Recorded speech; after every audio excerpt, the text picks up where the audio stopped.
Hola, soy Cristina. Soy la autora de este blog que busca explicar un poco la macro a los emprendedores del país.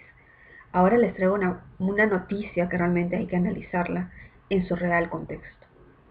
La semana pasada se anunció un tema muy importante, que el segundo pleno laboral de la Corte Suprema del Poder Judicial del Perú cerró una discusión que era importantísima. ¿Hace cuánto tiempo tú puedes aceptar una denuncia, una demanda por despido injustificado?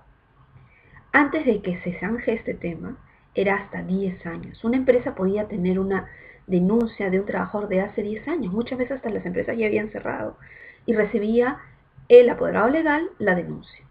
¿Por qué era la denuncia? Por despido injustificado, es decir, sin motivo, o fraudulento por temas inventados por la empresa. Bueno, el Poder Judicial dijo que la dinámica economía peruana no podía aceptar tales plazos y ha dado un máximo de 30 días hábiles para aceptar la denuncia. ¿Esto es importante? Sí, pero hay que tomarlo en la real dimensión. ¿Es un hecho aislado? No lo creo. Recordemos que hemos tenido ministros de trabajo con un perfil sumamente bajo, donde se han desarrollado temas altamente importantes para la economía peruana. Hoy, sin embargo, tenemos a una ministra altamente política y con oídos en Palacio de Gobierno, la ministra Ana Jara. ¿Qué han desarrollado los otros ministros de trabajo, los anteriores? Desarrollaron la Superintendencia Nacional de Fiscalización Laboral, la satanizada SUNAFIL, que tenía poder de hasta cerrar las empresas con las multas que pretendían aplicar. Avanzaron a paso lento, pero han avanzado la Ley General de Trabajo y la Ley Servir, que afecta a los trabajadores públicos. También se ha cumplido la promesa presidencial de elevar el incremento del salario mínimo. Todo ello es un conjunto de normas importantísimas que la economía peruana les ha afectado.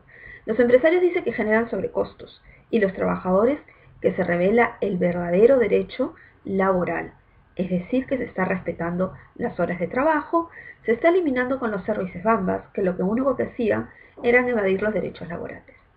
Pero ojo, abran bien los ojos. El Ministerio de Trabajo viene elaborando algo que ya es de público conocimiento y que también el Tribunal Constitucional ha fallado a favor y que obliga a las empresas a negociar.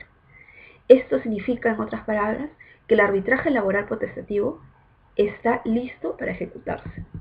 Jorge Toyama, un laboralista muy importante, ha explicado que esto afecta directamente a la Constitución, la vulnera, dado que obliga a las partes a negociar.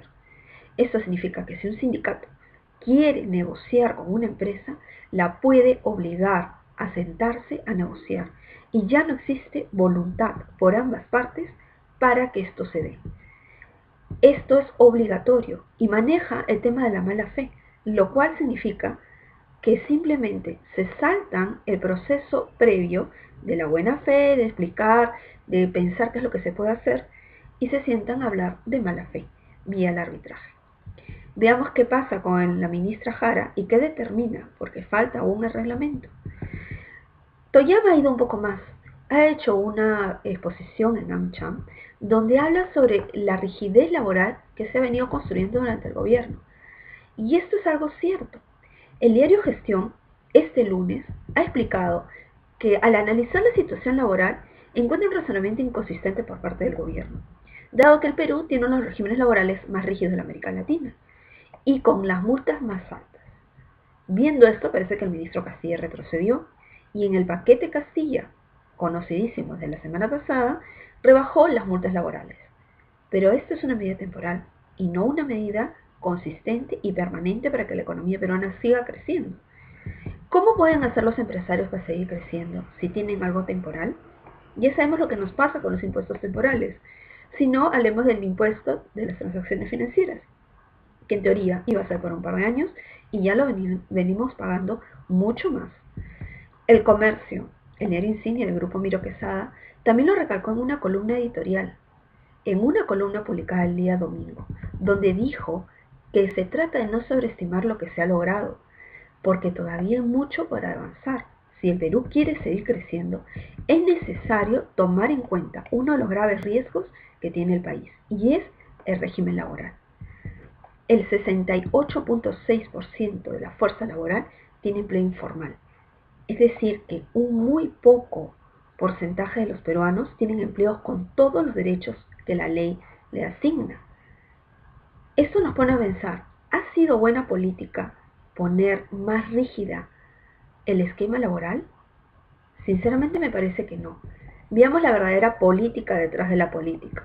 Durante el mitin de cierre de campaña del entonces candidato Ollantumala, quien estuvo cerrándolo en la plaza donde está la CGTP, el sindicato de trabajadores más grandes del Perú, dijo que durante su mandato se iba a respetar las 8 horas, se incrementaría el salario mínimo y se acabaría con los servicios que explotaban a los trabajadores, evadiendo de los derechos laborales.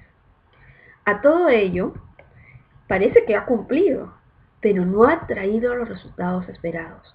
Ya estamos casi a más de la mitad del gobierno y el incremento del empleo sigue siendo pobre.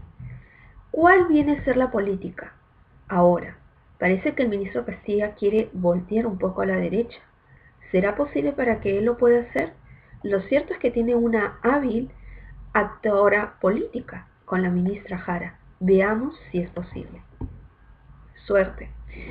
Bueno, esto es todo por este blog. Nos vemos en la próxima. Bye.